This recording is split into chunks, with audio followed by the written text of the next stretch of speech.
Boa noite, pessoal. Tudo bem? Estamos aqui mais uma vez para a aula do Série da Questão sobre Direito Administrativo. Bom, meu nome é professor Marco Aurélio Souza Mendes, sou professor de Direito Administrativo e eu estou aqui mais uma vez com vocês para comentar sobre licitações. Vi agora que a Elaine acabou de entrar na nossa sala, agradeço bastante a presença de você. Pode deixar que você ainda não perdeu nada do conteúdo, pois nós estamos iniciando exatamente nesse momento.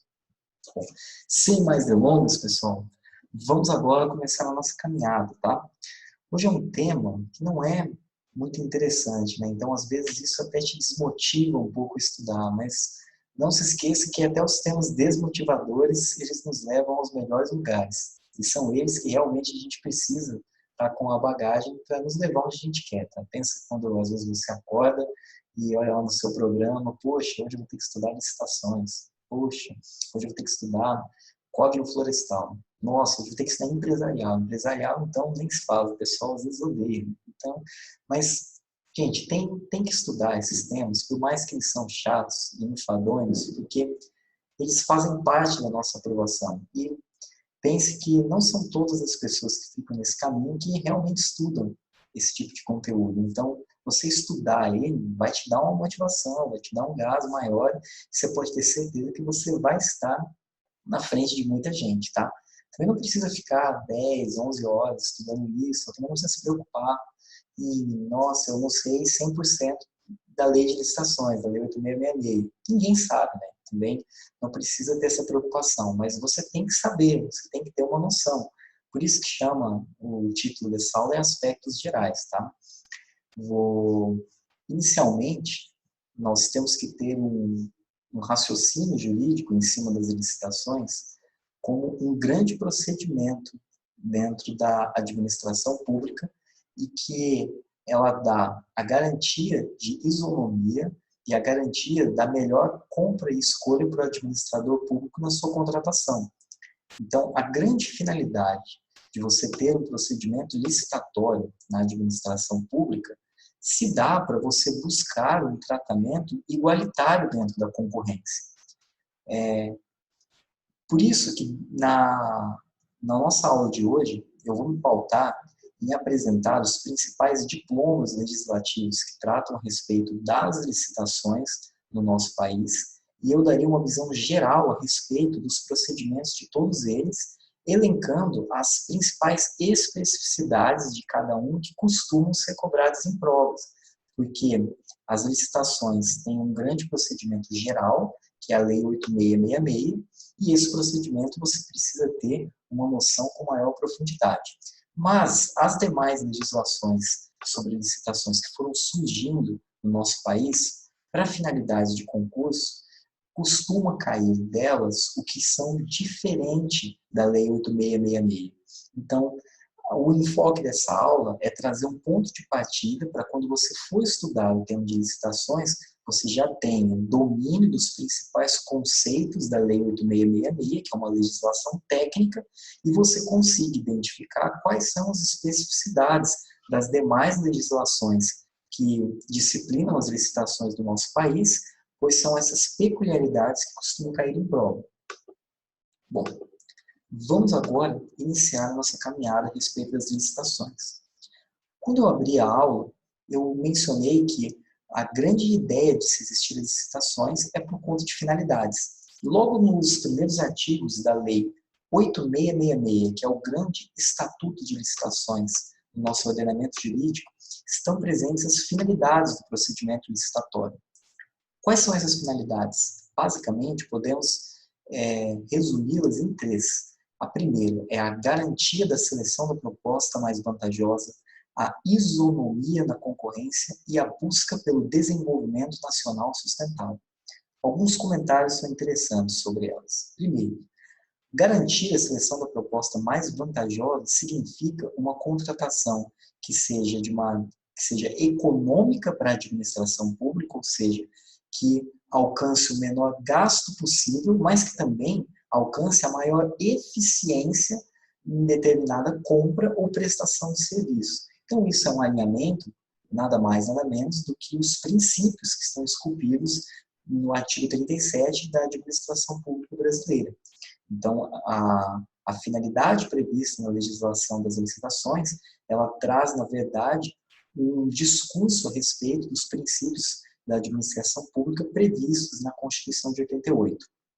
A isonomia da concorrência não é algo tão complexo, na verdade, ela só busca dizer que a concorrência ela deve ter condições igualitárias dentro de um processo competitivo de alienação ou de contratação de serviços.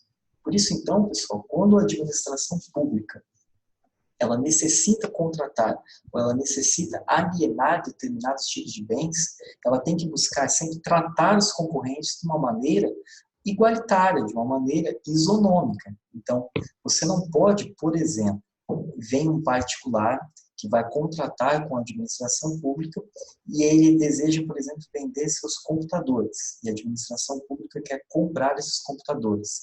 Você não pode, por exemplo, que uma empresa X ou uma empresa Y, ela tenha um tratamento diferente das demais. Então, porque eu gosto mais de um fornecedor X do que um fornecedor Y, eu vou dar, às vezes, um benefício para ele. A licitação, ela surge para evitar que esse tipo de coisa aconteça. Ela surge, na verdade, para que haja um tratamento igualitário entre esses concorrentes.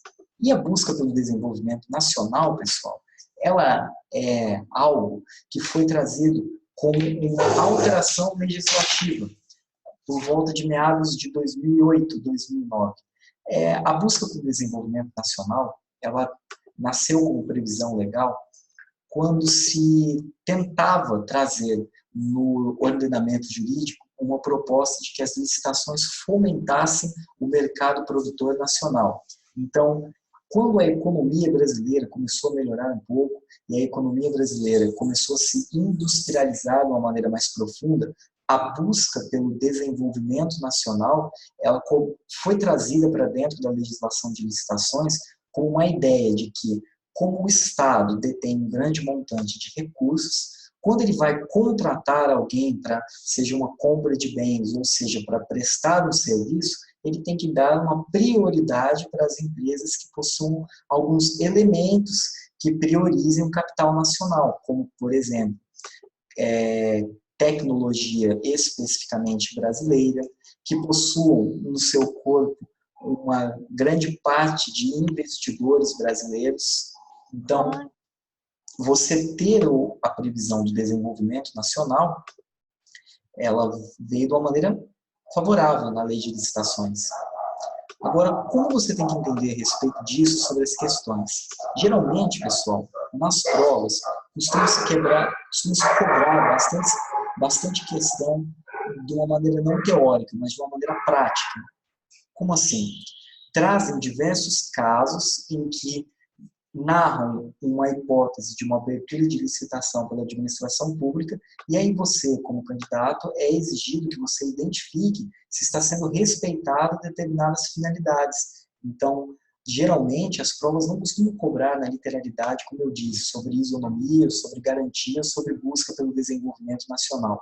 O que as provas costumam trazer são casos práticos e elas querem que você identifique se o caso proposto pela prova se alinha com as finalidades da legislação geral de licitações. Então, quando vocês forem resolver questões introdutórias a respeito da legislação de licitações, fundamentalmente a Lei 8666, tenham atenção sempre com os princípios e finalidades basilares que eu disse na introdução dessa aula. Porque quando as provas costumam cobrar esse assunto, cobram de maneira indireta, ou seja, cobram como um raciocínio jurídico dentro da questão.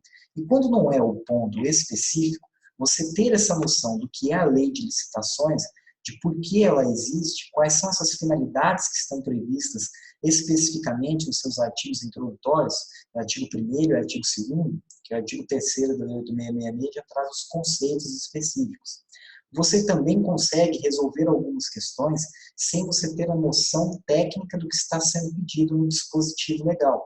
Como assim? Às vezes, há coisas absurdas, como diz que a administração pública pode não contratar nessa ocasião, sendo que você percebe que é uma ocasião de ampla concorrência e que o mercado fomenta esse tipo de atividade, então não faria sentido a administração ser arbitrária. Então, quando você pega casos assim, um tanto quanto esdrúxulos, você consegue resolver essas questões sem também ter o domínio específico do artigo de lei que está pedindo. Então, muito importante, pessoal. Por isso que eu fiquei um pouquinho mais de tempo na aula, dentro das finalidades e dos princípios aplicáveis, tá? Agora, pessoal, qual é a ideia que eu trarei para vocês? Vou apresentar de uma maneira mais geral os diplomas legislativos e eu vou adentrar especificamente no procedimento de licitações da Lei 8666. Para isso, trouxe para vocês aqui um esquema que vai facilitar a visualização. E eu vou demonstrar para vocês aqui. Veja, quais são os principais diplomas que trabalham essas finalidades das licitações que eu trouxe para vocês? A Lei 8666, como eu já comecei mencionando essa aula. Depois, nós tivemos outras legislações que vieram após a 8666. Quiçá, essa aqui é a legislação mais importante que tem. Não porque é a primeira, mas porque as demais legislações, elas não vieram necessariamente para substituir a Lei 8666. A ideia das demais legislações foi para agilizar ou dar uma certa desburocratizada em certos setores de contratação de compras e serviços da administração pública e que a Lei 8666, por ser uma lei mais antiga, de 1993, não estava atendendo esta demanda. Então, o que é importante vocês terem noção? Tratem a Lei 8666 como um grande diploma geral. Imaginem como se ela fosse o Código Civil no direito privado. Então, em termos de licitações, é como se ela fosse o nosso Código Civil. Então, conceitos básicos, princípios, finalidades, tudo se não derivar da Constituição diretamente, vai derivar da legislação 8666 e licitações. As demais legislações vêm para tratar pontos específicos e por demandas que o próprio mercado exigiu e que a administração pública não conseguia acompanhar por conta de certa burocracia presente dentro da Lei 8666. Tá? E é justamente essas diferenças, como eu falei no começo da aula, que vem na sua prova. Então, quando vocês forem ler a Lei do Pregão, a Lei do Regime Diferenciado de Contratações e a Lei das Estatais na parte de licitações específicas aplicada às estatais, tratem de ter bons olhos para os pontos diferenciais da Lei 8666. Tá? Então, vamos prosseguir, pessoal. Disse que trouxe um esquema para vocês e agora vocês vão entender por que esse esquema é importante. A Lei 8666, pessoal, ela traz para nós o que nós denominamos de modalidades de licitações. O que são essas modalidades, pessoal? Modalidades de licitações diz respeito de formas como a administração pública poderá contratar dentro da sua lei. Professor, não entendi ainda muito bem. Veja, modalidades significa o jeito que a administração pública vai realizar o seu procedimento para contratar. Então, quando a Lei 8666 disciplina modalidades diferentes de contratações, o que ela quer dizer? Ela quer dizer que existem diversos eventos e cada tipo de evento demandará uma contratação diferente. Aí você pode perguntar, professor, como eu diferencio esses eventos para saber qual modalidade a administração pública deve aplicar no seu caso concreto?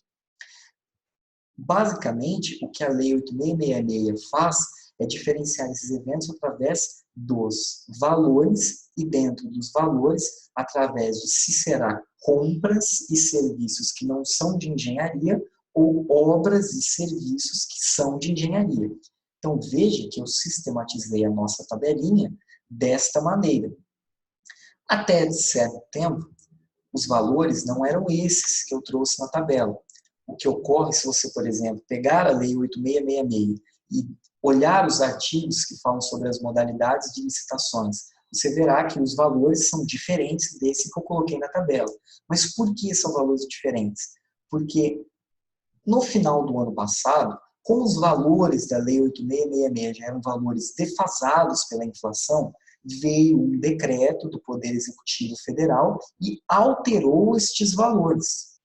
E um comentário importante é que o decreto é um mecanismo viável para alterar os valores nesse caso, pois o que está acontecendo não era uma alteração substancial e a administração pública, portanto, não usurpou o poder normativo que ela tem. Basicamente, o que o decreto faz é adequar os valores que vinham na legislação perante os índices inflacionários que foram se sucedendo nos últimos 25 anos, aproximadamente. Tá?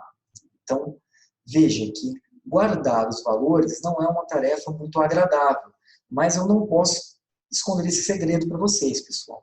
Quando as provas trazem questões a respeito das modalidades de licitações, basicamente o que elas querem é que vocês diferenciem através dos valores. Então, o que eu posso dizer para vocês é que decorar essa tabela é o caminho mais fácil e mais rápido de ter um êxito para acertar questões a respeito de modalidades de licitações.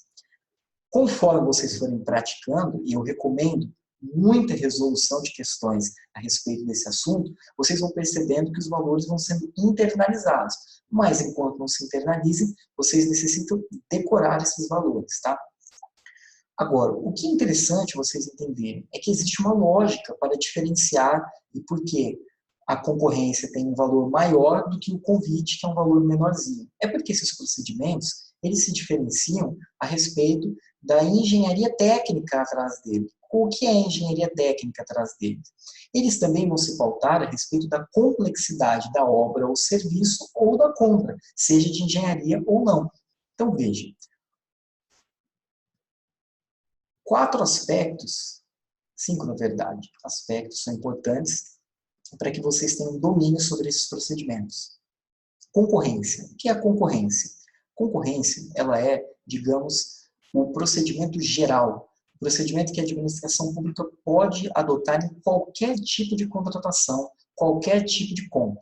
Mas ela é um procedimento complexo, é um procedimento burocrático e é um procedimento longo. Portanto, a viabilidade dela se adequa mais a contratações de valores vultuosos, ou seja, de valores grandes. Por isso, então, pessoal, que a concorrência, apesar de não ter limite de valor, ela é preferencialmente, veja a palavra, preferencialmente para valores acima de 3 milhões e 300 mil reais. Bom, enquanto isso, pessoal, vocês têm que ter alguns comandos de lógica da concorrência que são interessantes para que vocês dominem o procedimento. O primeiro deles é que há alguns aspectos de obrigatoriedade na concorrência, apesar de não se vincularem aos valores. E quais são essas obrigatoriedades? Sempre que você se deparar com concessão de serviços públicos, concessão de direito real de uso e alienação de imóveis via regra geral, deve-se adotar o procedimento da concorrência. Tá? Por outro lado, pessoal, tomada de preços, perceba que é um procedimento que eu coloquei de maneira intermediária na nossa tabela. Por que intermediária? Se a concorrência ela tinha um valor preferencial acima de 3 milhões e 300 mil, então até 3 milhões e 300 mil, podemos ter um procedimento um pouquinho menos burocrático e complexo que a concorrência. Este procedimento é a tomada de preços. Basicamente, a diferença entre eles é que ele acontece de uma maneira mais ágil e, por ser um valor menor, costuma ser uma contratação que demanda menos licitantes, às vezes, do que a concorrência. É importante, então, que vocês tenham em mente alguns comandos de lógica que destacam a tomada de preço como um procedimento autônomo. Além do valor ser recomendável até 3 milhões e 300 mil reais, os licitantes na tomada de preços devem ser previamente cadastrados e há uma ênfase para a adoção de um critério chamado técnica em serviços intelectuais. Tomo esse gancho, pessoal, para dizer a respeito do que são critérios nas licitações. Veja que até agora eu mencionei apenas modalidades. Estávamos trabalhando os grandes modelos de contratação da Lei 8666. Mas dentro desses modelos, quando se adequa ao valor ou à obra, serviço e compra, a administração pública tem que adotar um critério. O que é esse critério? Um jeito que ela vai julgar essa proposta. Basicamente, a Lei 8666 traz 3 tipos de critérios diversos: melhor preço, melhor técnica ou a combinação técnica e preço. Em alguns momentos, esse critério é dado de uma maneira discricionária ao administrador, ou seja, ele vai ver, a depender da contratação que ele faz, qual o melhor critério que deve ser adotado. Mas em alguns momentos a lei indica O fone de ouvido. qual critério deveria ser adotado. Peraí, eu acabei de receber uma notícia que o fone de ouvido não está funcionando muito bem. Vou trocar o fone aqui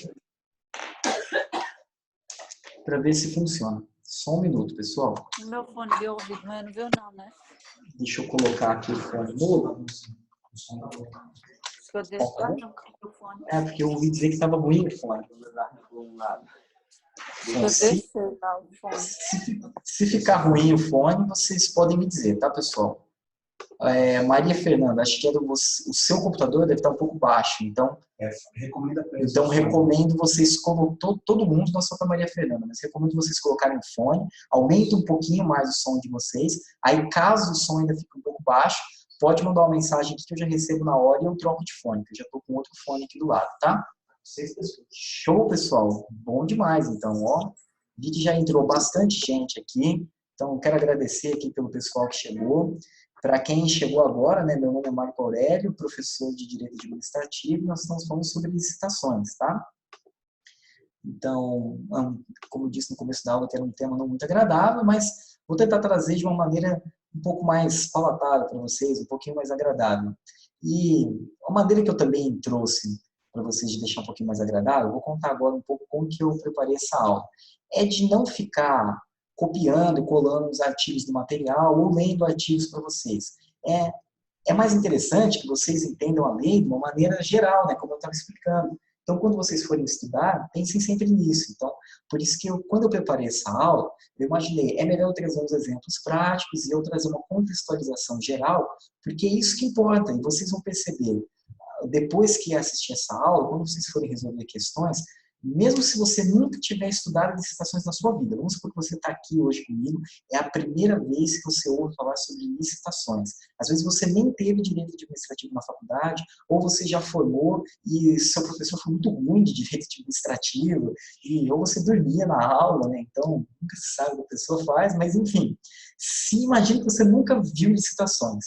Eu proponho um desafio para vocês, que assim, assistam essa aula, leiam depois com afinco o material, e abstraiam um pouco o que eu disse para vocês.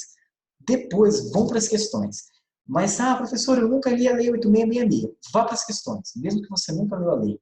Só com o contexto que eu mostrei para vocês e os pontos que eu indiquei, eu tenho a plena certeza que você vai se surpreender com o seu aproveitamento. E aí, isso talvez vai fazer você entender melhor qual que é a importância de construir um raciocínio geral. Isso vai para tudo, tá, pessoal? Tudo, não só para direito administrativo. Mas no administrativo isso é interessante, porque é uma matéria muito técnica, às vezes é muito enfadonha, muito chato, dá sono de ler a lei. Então, eu mesmo já dormi lendo lá, peguei, caí com a cabeça, acabei dando uma dormida no computador. Então, quem falar que nunca fez isso está mentindo para vocês, pessoal, ou não está estudando para concurso de direito. Mas, assim, comecem a ter uma postura diferente a respeito desses temas, que às vezes são um pouco mais chatos, que eles costumam ficar um pouco mais legais. E aí vocês vão perceber que o estudo acaba rendendo também, vocês ganham confiança em cima desse tema, tá? Então, bom, pessoal, vamos retomar. Terminei de falar sobre a tomada de preço e expliquei dentro da tomada de preço sobre os critérios e a diferença dos critérios e modalidades.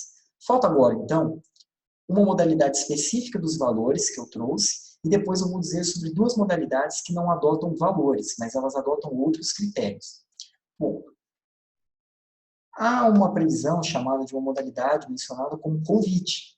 E o convite, pessoal, ele é uma modalidade simplista, ele é uma modalidade extremamente célere para a administração pública e ele vai se pautar por valores baixos, veja, obras e serviços de engenharia até 330 mil e compras e serviços que não de engenharia até 176 mil reais. O ponto principal do convite é que, por ele ser um procedimento célere, ágil, um procedimento rápido e que ele demanda para contratações de baixo valor, ele obriga que os licitantes também sejam previamente cadastrados, assim como a tomada de preço, mas que, caso não haja licitantes previamente cadastrados, haja uma certa restrição de mercado. Podem se pautar no convite licitantes cadastrados no órgão ou aquele que manifestar o interesse em até 24 horas.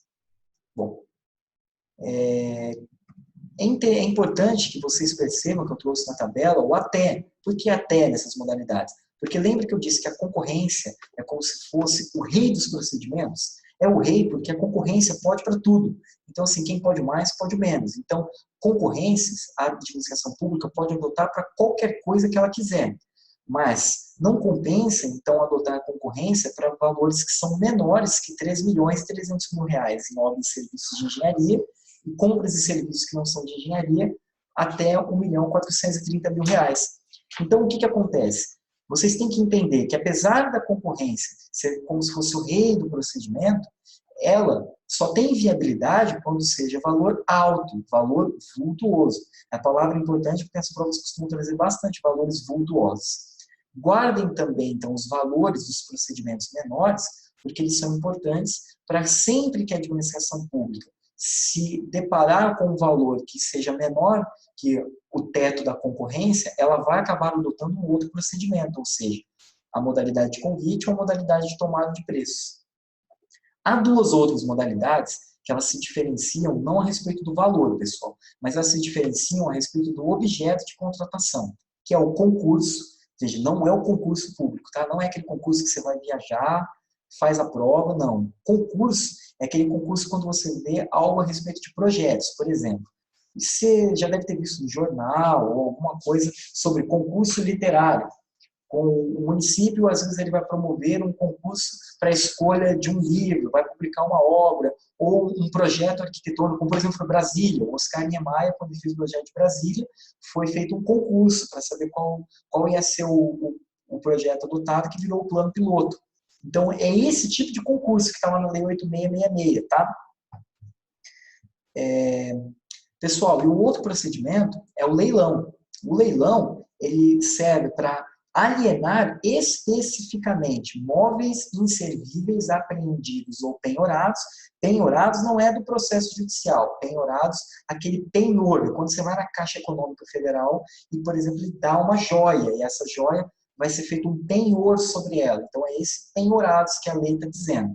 Ou imóveis adquiridos via adjudicação judicial, ou seja, um procedimento de execução, a administração, a fazenda pública dentro de um processo de execução, ela pega o bem do devedor, então ela adjudica, pode ser vendido por leilão. Ou uma dação em pagamento, como, por exemplo, algumas leis tributárias estaduais ou municipais prevêem que o contribuinte pode quitar o seu débito tributário dando um bem móvel ou imóvel para a administração pública. A administração, então, pode receber esse bem e vendê-lo por meio de leilão, tá? Então, o leilão serve para isso. Antes de eu entrar no procedimento, vou fazer uma breve pausa aqui e vou aproveitar para novamente agradecer a presença de todo mundo e pedir um favor para vocês. Quem estiver com a webcam no computador, pessoal, liberem a câmera para a gente poder depois tirar um print, tá? Então, eu queria que vocês liberassem a câmera aqui de vocês, quem tiver webcam, que eu vou tirar um print da tela para depois a gente fazer uma postagem, porque é uma aula que está tendo bastante visualizações hoje. Então, eu gostaria que vocês realizassem esse printzinho para mim, tá? Quem tiver com a câmera, se puder liberar. Aqui. Aí. Ah, tá, ó. Maria Fernanda já liberou a câmera dela. Obrigado.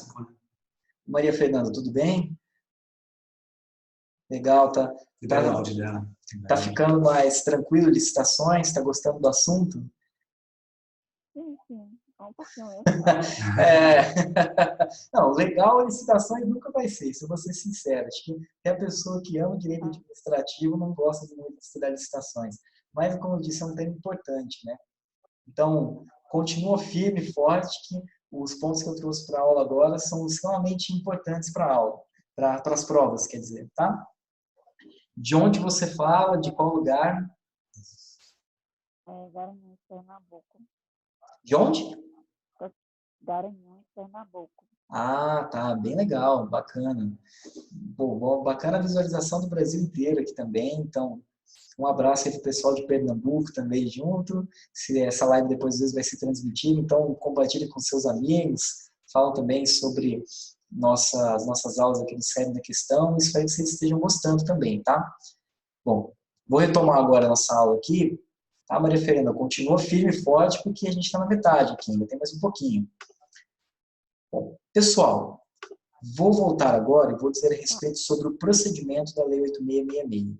Trouxe apenas o procedimento dela, porque é o procedimento mais importante, porque as demais legislações que eu mencionei no começo, elas basicamente ou vão repetir o procedimento da Lei 8666, ou elas vão copiar alguns aspectos e mudar algumas coisas específicas. Então, eu só vou mencionar das outras leis as especificidades a respeito das mudanças que ela faz. É importante que vocês tenham em mente que a lei de licitações, ela divide entre duas fases o procedimento, que é uma fase interna e uma fase externa. Qual é a diferença destas fases dentro do procedimento de licitações? A fase interna, ela diz respeito ao ato de preparação da administração pública para lançar uma licitação. É quando se faz a justificativa para a contratação, pede-se, por exemplo, pareceres da Procuradoria Jurídica sobre viabilidade de possível dispensa ou inexigibilidade, que eu vou falar daqui a pouquinho. Elabora-se a possível minuta do contrato, emite uma declaração de adequação orçamentária e justifica-se por que a contratação por determinado procedimento é mais viável do que o outro. Então, é uma fase de burocracias internas da administração pública. Posteriormente, pessoal, é importante que vocês tenham em mente que na fase interna, eu disse que se declara a adequação orçamentária. Mas veja, eu não disse que precisa ter previsão orçamentária. Não é necessidade que a consignada na legislação orçamentária o recurso específico que ele exista. É necessário apenas que se declare que há compatibilidade com as legislações orçamentárias. Então, isso não significa que o recurso em si, público, precisa existir. Isso é importante porque foi uma decisão recente do STJ a esse respeito. Basta que a administração declare que há uma compatibilidade com a licitação perante as legislações orçamentárias. Tá? Depois da fase interna, nós vamos para a fase externa, pessoal. E o que é a fase externa? Aí é quando começa mesmo a licitação. Fases sucessivas dentro da contratação se iniciam antes que a administração pública realmente bata seu martelo e fale: este é o particular que eu irei contratar. Quais são essas fases, basicamente? Primeiro, se publica o edital e dá uma grande circulação. Então, você pode pegar um jornal, pode ter esse edital publicado no jornal, e aí você vai ter uma ampla divulgação a respeito da licitação. Há depois uma data marcada para se abrir o envelope e análise das propostas, e aí, então, pessoal, a administração dá um prazo para que o particular, em até 5 dias, ele possa impugnar alguma irregularidade do edital. Então, veja, o edital foi publicado, o particular tem noção, marca-se a data para abrir os envelopes, e aí se analisam as propostas. Então, aí ele pode ter um prazo de 5 dias para poder fazer o recurso, tá? Vou compartilhar agora para vocês um iter aqui que eu fiz, um cronograma sobre o procedimento. Então, veja, publicação, data marcada, impugnação. Depois, deu tudo certinho, está tudo correto, o edital está perfeito. Então, agora, a habilitação. Que momento é esse de habilitação? Os licitantes têm que pegar seus documentos e demonstrar que eles possuem os requisitos necessários para poderem realizar aquela prestação de serviços ou para se adequar à compra necessária para a administração pública. E quais são esses requisitos, pessoal? Os requisitos, eles não podem ser nem mais nem menos, eles têm que ser os necessários. O que significa isso? A administração pública, ela não pode exigir algo que vai muito além do objeto que ela quer contratar, porque senão isso seria um tratamento não isonômico. Lembra quando eu disse sobre os princípios? Quando eu disse sobre os princípios e as finalidades das licitações, então não pode haver esse descompasso. Mas, de outro lado, também não se pode deixar que o particular apresente uma contratação irregular, ou seja, que ele tenha certas pendências. ou às vezes um inadimplemento tributário, às vezes ele está sendo processado criminalmente, às vezes ele não tem a qualificação adequada, seja de maneira técnica, seja de maneira econômica para prestar o serviço. Então, esses documentos são os documentos que a administração pública vai exigir. A título exemplificativo, trouxe para vocês aqui, que é a habilitação jurídica, ou seja, ele está, se for uma pessoa jurídica, a sua constituição regular, qualificação técnica, ou seja, ele possui um corpo de conhecimento de profissionais que podem executar o serviço, qualificação econômico-financeira, ou seja, será que a empresa não está à beira da falência? Será que a empresa ela realmente possui um lastro financeiro para executar o serviço ou entregar os bens na data aprazada no contrato? E a regularidade dos documentos fiscais e trabalhistas. Sobre a regularidade fiscal, vários entendimentos na jurisprudência foram construídos, mas o entendimento que prevalece, pessoal, é que a regularidade fiscal é sobre todos os tributos. Então, assim, não importa se a sua licitação, por exemplo, é do município, tem que ter a regularidade dos tributos federais, estaduais e também do município. A tese que alguns contribuintes levaram é que se a licitação era municipal, não se poderia exigir irregularidade de tributos federais e estaduais. Mas não foi bem assim que o STJ entendeu. Então, dos 3 entendimentos que eu trouxe aqui para vocês, que vocês estão olhando, o primeiro entendimento é aquele que prevalece na jurisprudência dominante. Tá? Feito isso, então, pessoal, veja, nós passamos todas as fases, os licitantes, eles já sabem do edital, já uma data marcada para os envelopes, teve uma fase recursal e se habilitou. Tanto tudo regular, há então uma nova fase de recurso, para dizer, olha, este recurso serve para quê? Serve para, basicamente, se houver alguma habilitação ou algum requisito de qualificação que seja mais do que o objeto exigido pela administração pública, o particular ainda tem a oportunidade de questionar. Basicamente, pessoal, é importante que esse recurso, vocês saibam, que ele é um recurso com efeito suspensivo. E é importante que vocês saibam isso, porque essa é uma exceção aos recursos administrativos, que, via de regra, não possuem efeito suspensivo, apenas efeito devolutivo. Mas, no caso de um recurso na fase de habilitação em licitações, ele possui efeito suspensivo. Importante essa disposição, porque ela vem sempre cobrada em provas. Aí, depois da habilitação, pessoal, nós temos a classificação e julgamento. Aí peço que vocês deem uma olhada no material, depois algumas peculiaridades que eu trouxe sobre contratações e preferências. E então, posteriormente à classificação e julgamento, nós temos a homologação. O que é a homologação? É quando a autoridade máxima do órgão vê, essa é a proposta que mais se adequa ao critério que eu abri a licitação. Então, vou ver se não tem nenhum vício de legalidade na licitação, ou se o interesse público ainda permanece. Caso não haja interesse público, posso revogar a licitação, e estando tudo ok, proposta, legalidade e interesse público, eu homologo, ou seja, é um ato de verificação. A partir desse ato de verificação, surge então para o poder público a prerrogativa de adjudicação. E, para a doutrina majoritária, a adjudicação vincula o poder público. O que significa isso? Significa, pessoal, que a adjudicação ela é um procedimento técnico em que a administração só poderá contratar com aquele que venceu a licitação. Por isso que se diz que a adjudicação vincula o poder público. Ela não é obrigada a celebrar o contrato. Então, às vezes, quando se homologou a licitação, ainda tinha interesse público para realizar a contratação. Mas pode ser que, às vezes, demore um tempo entre a homologação e a adjudicação e a administração pública perca o seu interesse para realizar a contratação. Às vezes, aquele bem se torna inservível, às vezes, o órgão perdeu o seu recurso financeiro. Então, o que acontece? A administração pública ela decide não mais contratar. Ela pode fazer isso? Pode, pessoal. Mas eu vou me perguntar, mas professor, você disse que a adjudicação vincula o poder público. Ela vincula no sentido de que, caso a administração decida contratar e realizar a contratação da licitação, ela tem que obrigatoriamente contratar com o vencedor. É isso que significa a vinculação da adjudicação. tá? 5 minutos aqui só para eu tomar uma aguinha, pessoal. Sigam firme, hein? Sei que o tema é técnico, mas é muito importante, muito mesmo. A partir daí, então, pessoal, adjudicado o objeto, a administração pública então, é obrigada a celebrar o contrato.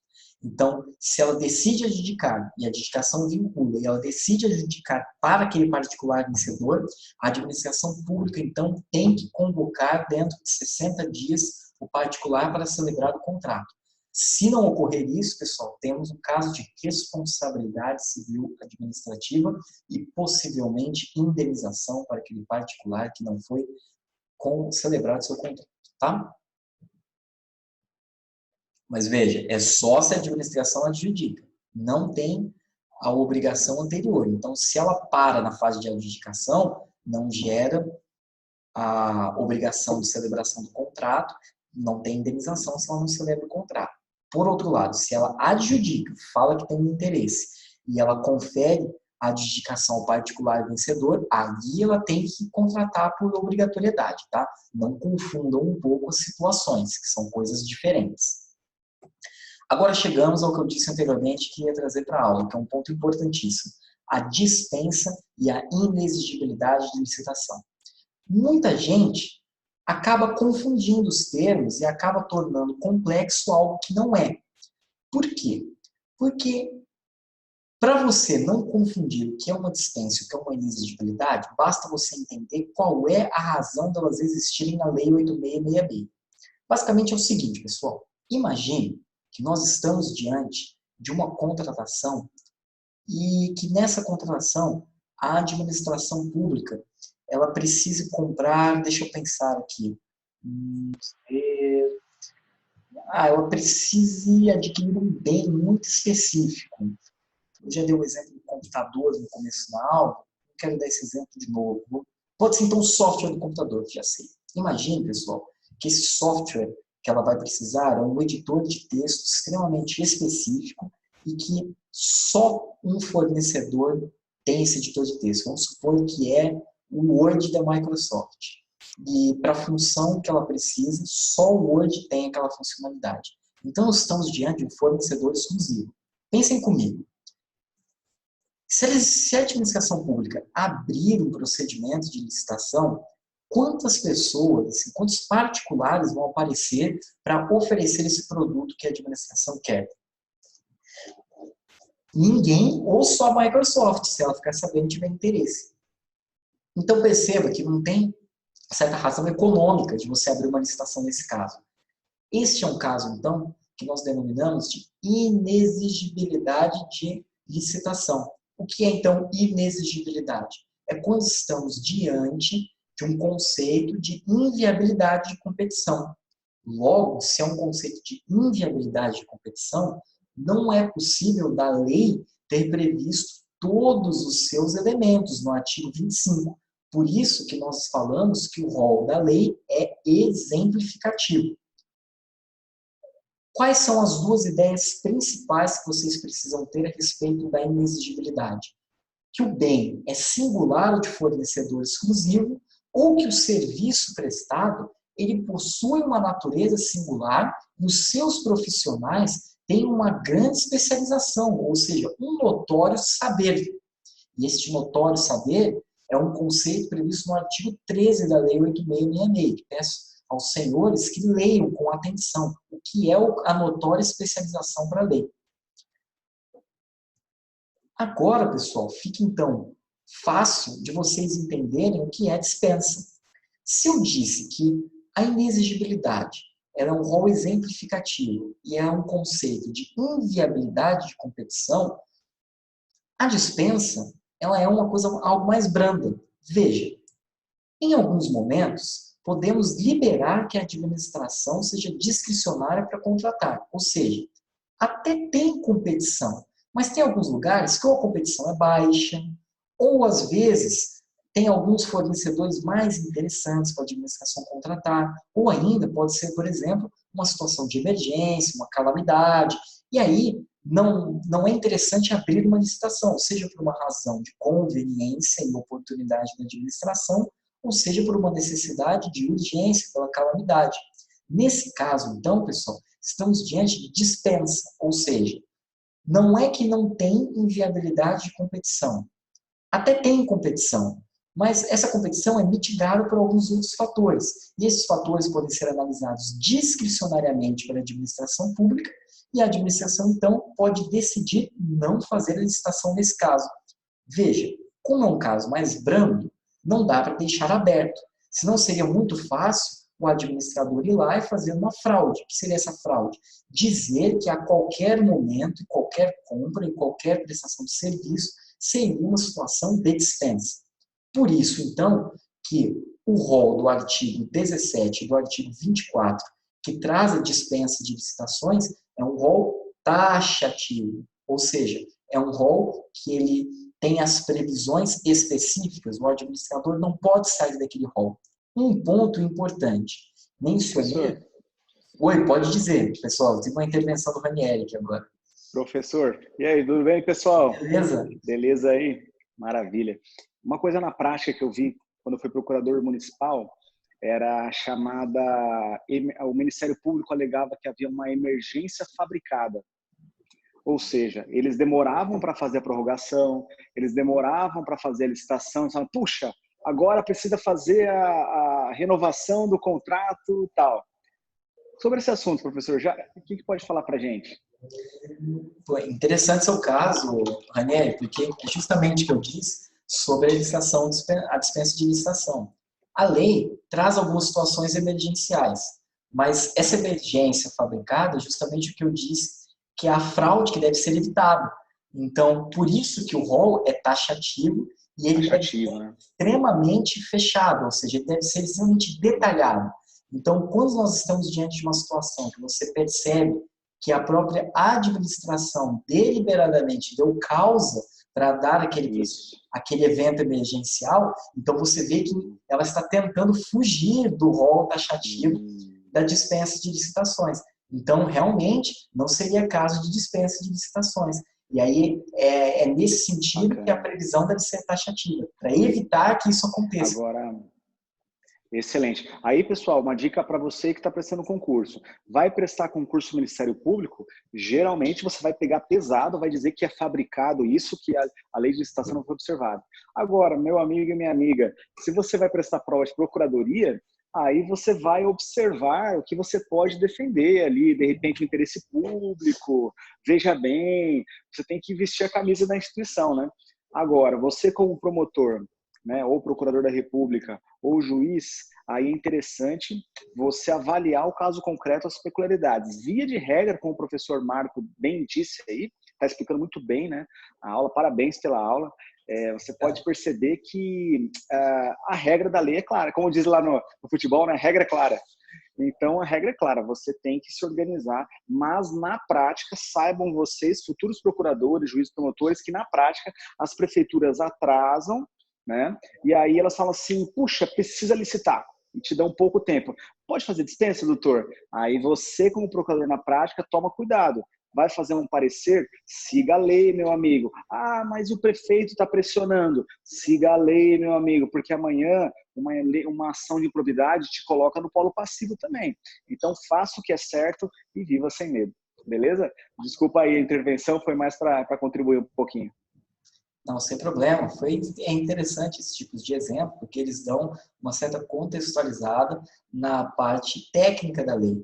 E quando vocês forem estudar a legislação de licitações, é interessante que vocês sempre pensem nesse sentido e que vocês se visualizem como se fosse o administrador público diante das possibilidades ou como a carreira que você está estudando, para que você possa ter essa malícia que a gente diz do cargo, tá?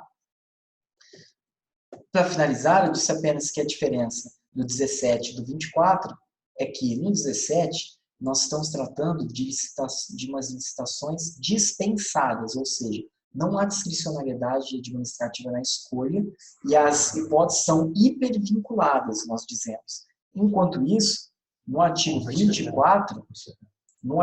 24, ela é, na realidade, uma discricionariedade mitigada, ou seja, você tem as vinculações a respeito de quais hipóteses podem ser dispensadas, mas o administrador ele pode escolher se ele irá ou não dispensar nesse caso, tá?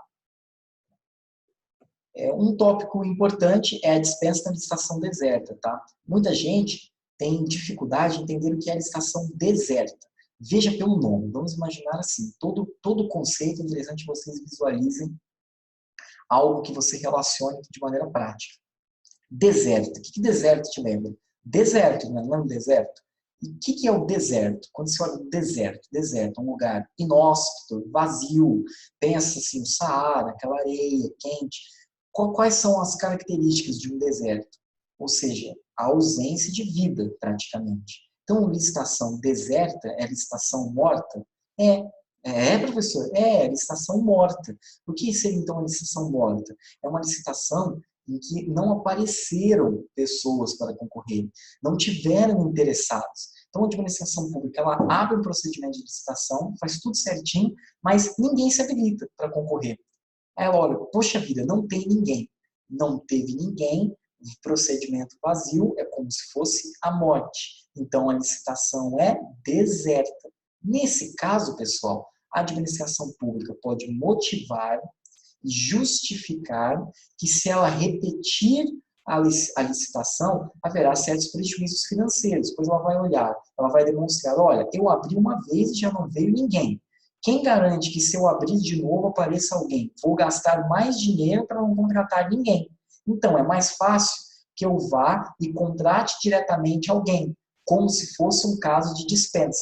Só que aí tem um requisito importantíssimo que a doutrina traz. E o livro do Rafael Carvalho apresenta esse requisito, que é, se a administração pública dispensar a licitação nesse caso, e imagine que é um caso que não estava no rol do artigo 24, mas mesmo não estando no rol do artigo 24, ela abriu, não apareceu ninguém, e motivou que é mais caro ela abrir outra licitação do que ela contratar diretamente, ela tem uma obrigação, que é manter as condições iniciais de contratação que ela propôs. Ou seja, se ela abriu um procedimento com uma condição X e ela disse que iria oferecer tais pagamentos ao particular e tais condições de execução do serviço, essas condições devem ser mantidas para quem ela contratar diretamente. Então, não pode a administração ir lá e fazer uma nova negociação com o particular, mudar todas as condições que ela tinha feito na primeira licitação e falar, agora eu estou contratando diretamente. Não. Aí seria uma fraude a licitações. Seria uma espécie de burla a dispensa na licitação deserta. Tá? Então, muito importante, entendam o que é esse conceito de licitação deserta e como se opera a dispensa nela, porque isso não está na lei, isso é um conceito doutrinário e que a jurisprudência aceita que a administração pública pratique isso. É uma dispensa fora do artigo 24.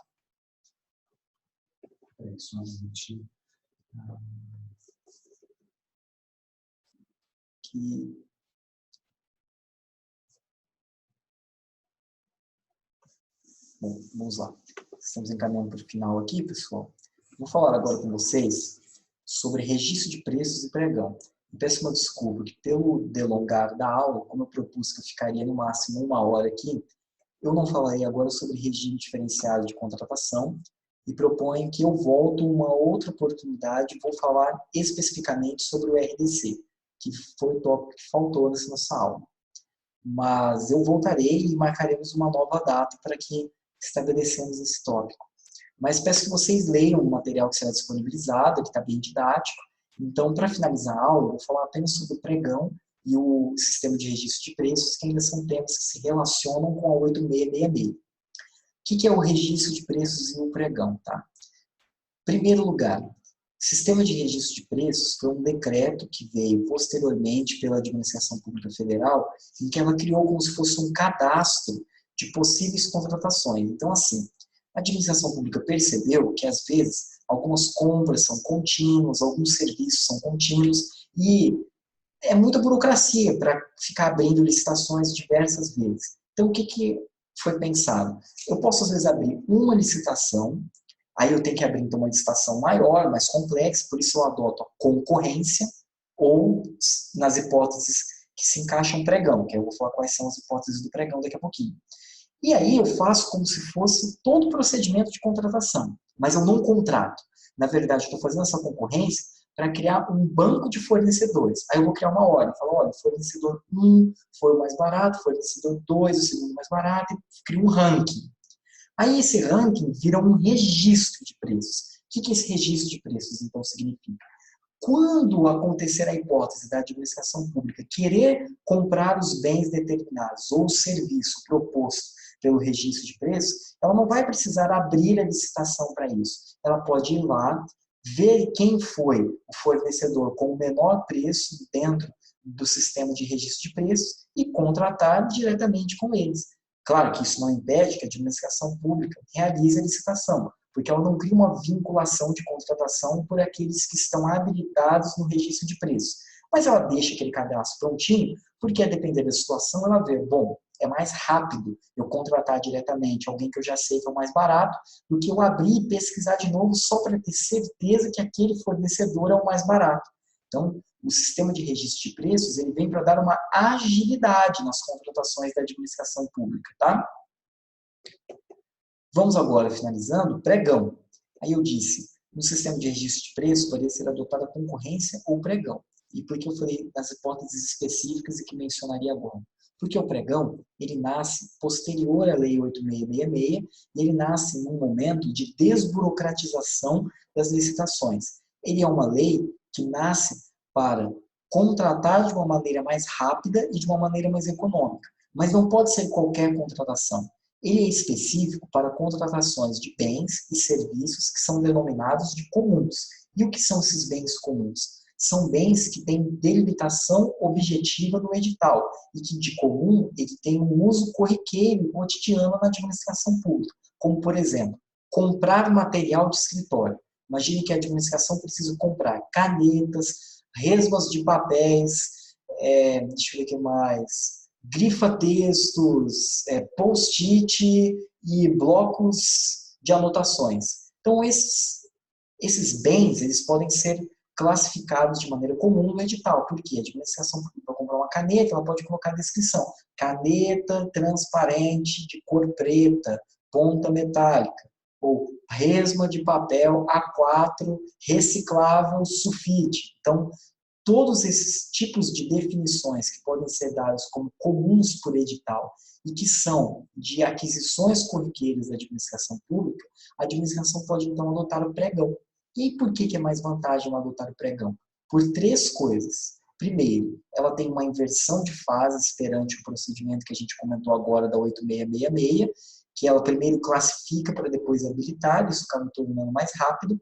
Ela tem só uma fase recursal, ela não tem as 2 fases que eu mencionei anteriormente, e ele vai ser preferencialmente eletrônico, ou seja, a administração pública ela vai abrir uma plataforma eletrônica, os licitantes vão se habilitar dentro daquela plataforma e numa determinada data todo mundo vai logar naquela plataforma e a licitação vai acontecer em tempo real. Então isso gera uma economia gigantesca para todo mundo, tanto para a administração pública, que poupa recursos e tempo para fazer o procedimento de licitação, quanto para os particulares, que não vão precisar se deslocar pessoalmente até a sede da administração pública para participar do procedimento licitatório. Eles podem participar em qualquer local que estiverem, desde que acessem a plataforma eletrônica. Então, é por isso que o pregão, hoje, é basicamente a grande modalidade de licitação adotada na administração pública, porque quase todos os tipos de bens e serviços são comuns, são ordinários, são de prestações ou aquisições corriqueiras.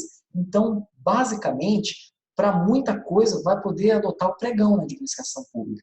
Então, hoje é a grande rainha da licitação na prática, é o pregão, tá? O rei, no caso, né, porque é masculino, mas eu não queria falar que foi o rei a concorrência, então, para deixar a rainha, fica um parzinho bacana.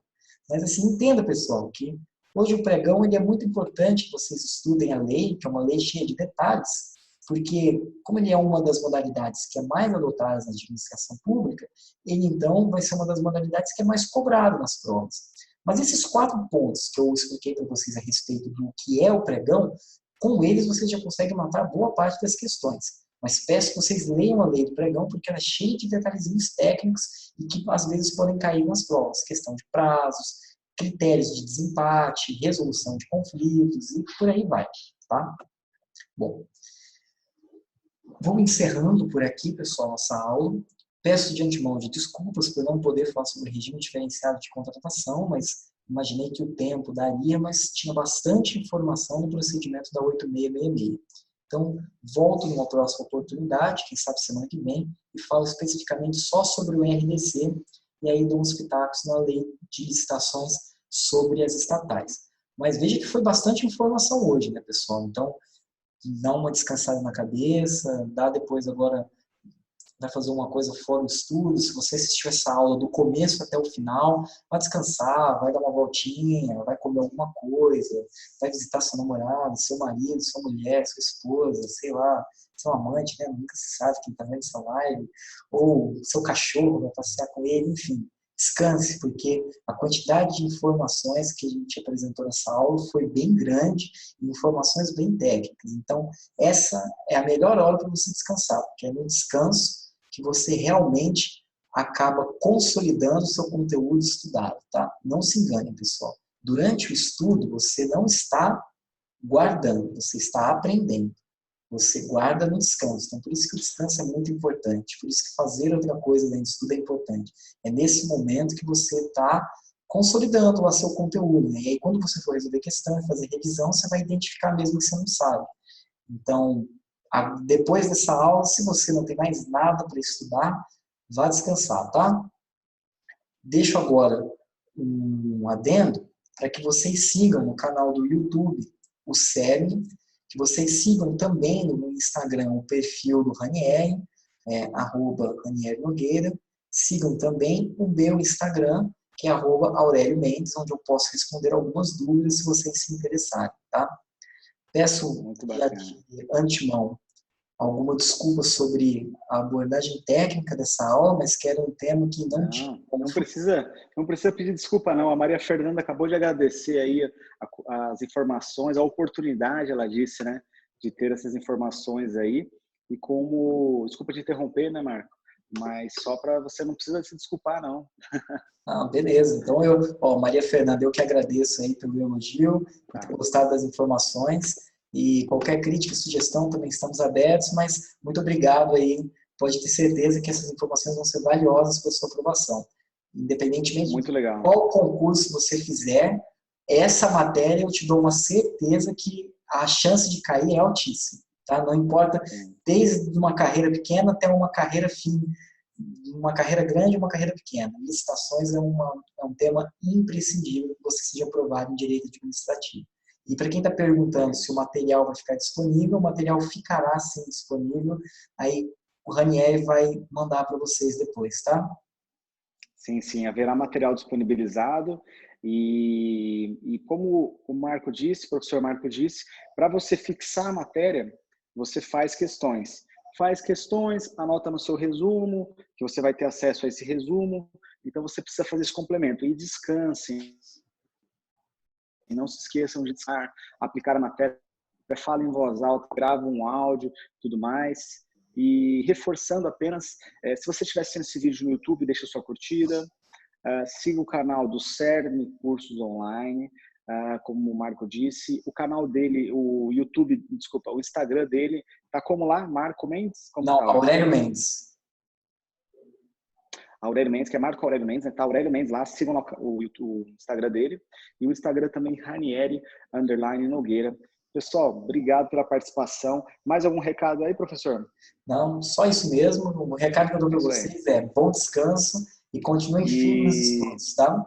E outra coisa também é sobre RDC, embora o professor tenha pedido desculpa aí porque ele é muito educado, mas de qualquer forma nós teremos na próxima aula o RDC. Sim ou não, professor? Teremos sim. Aí, então tá tudo certo. Mas já vai no material também para vocês darem uma lida. Já vai no material para vocês darem uma olhada aí. Beleza, então.